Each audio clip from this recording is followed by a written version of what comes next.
Habib Soleh Tanggul adalah seorang ulama yang menghabiskan masa dakwahnya di Tanggul, Jember, Jawa Timur. Ia dipercaya sebagai keturunan ke-39 Rasulullah dari Hadramaut, Yaman, yang hijrah ke tanah Jawa pada sekitar tahun 1920-an dan menetap Jember hingga akhir hayatnya. Habib Soleh Tanggul dikenal sebagai ulama yang dermawan dan memiliki banyak karamah atau anugerah di luar akal dan kemampuan manusia yang biasanya terjadi pada seorang wali. Habib Soleh Tanggul lahir di Yaman pada tahun 1895 dengan nama asli Soleh bin Muhsin Al-Hamid. Ayahnya merupakan seorang ulama bernama Muhsin bin Ahmad Al-Hamid yang dijuluki oleh masyarakat sekitar sebagai Al-Bakri Al-Hamid. Sementara ibunya bernama Aisyah, berasal dari keluarga Al-Abud Ba'umar. Sedari kecil, Habib Soleh menghabiskan waktunya untuk menuntut ilmu agama. Hijrah ke Indonesia. Sewaktu berusia 26 tahun atau pada tahun 1921, Habib Soleh memutuskan untuk hijrah ke Indonesia bersama Syekh Fadli Soleh Salim bin Ahmad Al-Ashkari. Dalam perjalanannya, ia sempat singgah di Gujarat, India, lalu sampai di Jakarta dan tinggal selama beberapa waktu untuk mengunjungi para ulama. Setelah itu, saudara sepupunya yang sudah lebih dulu hijrah ke Indonesia, yaitu Habib Muhsin bin Abdullah Al-Hamid, meminta Habib Soleh untuk berkunjung ke rumahnya di Lumajang.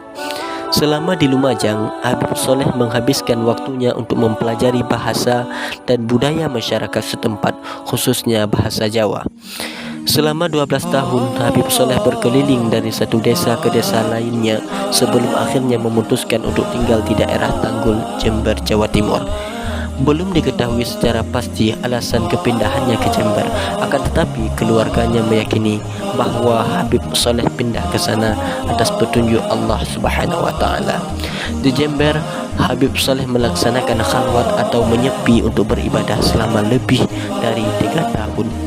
Habib Soleh berhenti khalwat atas perintah Habib Abu Bakar bin Muhammad As-Sagaf yang memintanya datang ke Gresik. Sesampainya di Gresik, Habib Soleh diberi mandat untuk segera menunaikan ibadah haji ke Mekah.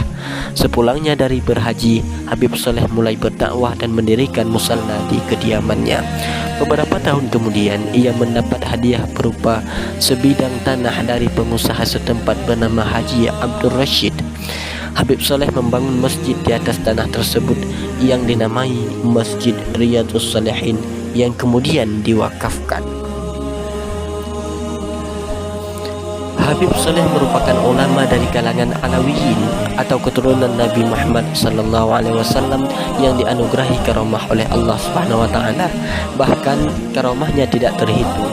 Salah satunya adalah Habib Soleh pernah menyingkirkan wabah mematikan di sebuah desa. Konon wabah tersebut hilang setelah orang-orang desa meminum air danau yang telah dicelupkan sebuah kertas yang berisi tulisan Habib.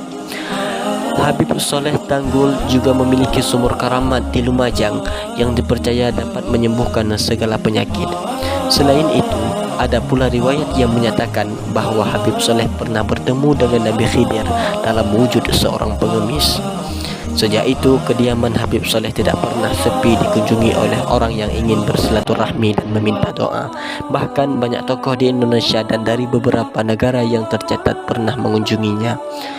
Habib Soleh Tanggul wafat pada tanggal 8 Syawal tahun 1396 Hijrah atau tahun 1976 Masehi di usia 81 tahun. Jasad Habib Soleh Tanggul dimakamkan keesokan harinya di komplek Masjid Riyadhus Shalihin, Tanggul, Jember. Demikian kisah Habib Soleh Tanggul, riwayat hidup Habib Soleh Tanggul. Semoga kita diberkahi oleh Allah dengan berkat beliau. Amin ya rabbal alamin.